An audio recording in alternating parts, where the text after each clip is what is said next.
Gus Rofi selaku Ketua Umum Barisan Kesatria Nusantara atau BKN membantah isu negatif yang dilontarkan salah satu tokoh publik Said Didu terkait proyek strategis nasional PIK 2. Said Didu menyebut program ini adalah mempermudah pengembang membeli tanah dengan harga murah. Atas tudingan tersebut, Gus Rofi memastikan bahwa itu tidak benar dan menegaskan bahwa informasi tersebut adalah hoax. Ditemui di kawasan Jakarta Selatan, Gus Rofi menjelaskan bahwa lahan yang digunakan dalam PSN PIK adalah milik pemerintah. Pengelolaannya difokuskan untuk tujuan edukasi dan pelestarian lingkungan, bukan untuk kepentingan komersil. Bantahan Gus Rofi ini menjawab kritikan yang disampaikan Said Didu yang menyuarakan kekhawatiran bahwa pengelolaan proyek ini tidak sepenuhnya berpihak pada rakyat kecil. Di tengah kritik dan isu yang beredar, masyarakat diimbau untuk memverifikasi informasi sebelum menyebarkannya.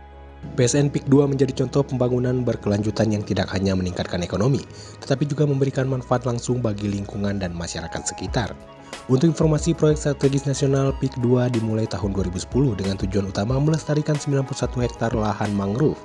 Namun kawasan ini berkembang menjadi 1.754 hektar yang mencakup pusat edukasi, wisata, dan rekreasi. Beberapa fasilitas yang direncanakan antara lain taman safari, arena motocross, dan wisata mangrove.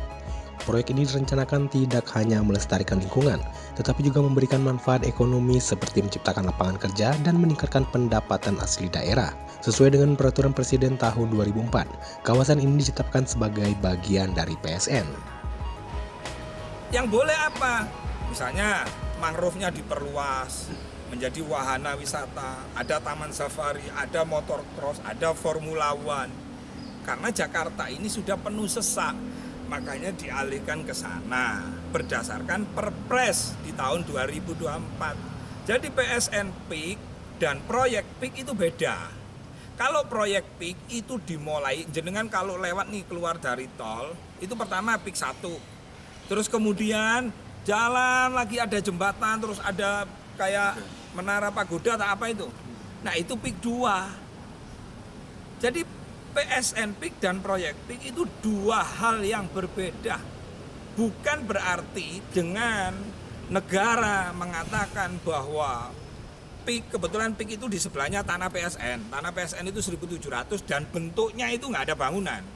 Bentuknya itu tanah kosong, ada empang, ada tambak, ada rawa-rawa, ada mangrove gitu loh. Lah ini nganggur sekian lama. Karena nganggur tidak ada kas kepada negara, akhirnya negara memutuskan iki lo tanahku, kelolaan. Siapa yang mampu? Biayanya 35 sampai 40 triliun.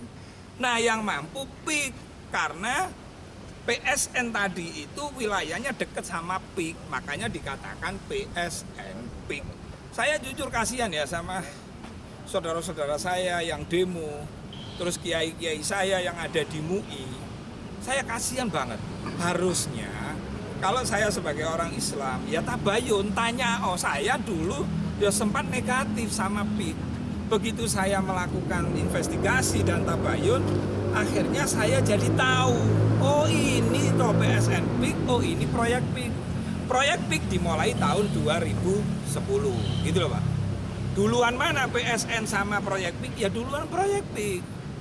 Kalau proyek PIK, nah ini, dia dapat tanahnya dari hasil jual beli. Jadi masyarakat, contoh kemarin itu ada yang datang Pak, dia punya tanah 92 hektar. Dia datang ke tempat saya, Gus minta tolong Gus, tanah saya Gus supaya laku, karena saya sudah 2 tahun ini nawar-nawarkan, belum laku, belum ketemu orang PIK-nya gitu kan. Karena saya dapat info ini sudah diploting.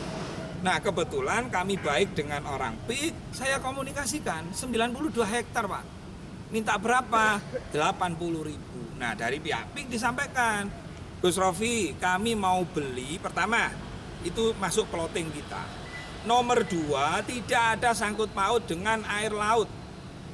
Selama itu ada di darat, pasti kami membeli.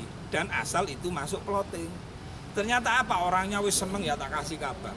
Ternyata tanahnya mengalami abrasi. Jadi dia punya sertifikat tanah 92 hektar, tapi sudah ke orok laut gitu loh. Kasian kan? Nah jadi selama ini kalau ada informasi yang disebarkan oleh Said Didu, tanah dirampas, tanah digusur, ada intimidasi, itu hoak. Ayo Pak Said Didu, saya tantang kamu. Mana data orang yang tanahnya digusur, yang tanahnya dirampas, dan orangnya diancam, diintimidasi. Kasih ke saya. Saya selesaikan. Kalau surat-suratnya itu lengkap, ahli warisnya ada semua, saya selesaikan 1 kali 24 jam. Saya konkret-konkret aja gitu. Saya bukan dalam rangka membela, oh orang Cina, oh oligarki. Enggak Pak, kita ini semua manusia sama. Di mata Allah sama. Memang dia bukan ciptaan Allah, kan ciptaan Allah gitu loh. Kenapa saya membela? Karena di situ ada kebenaran.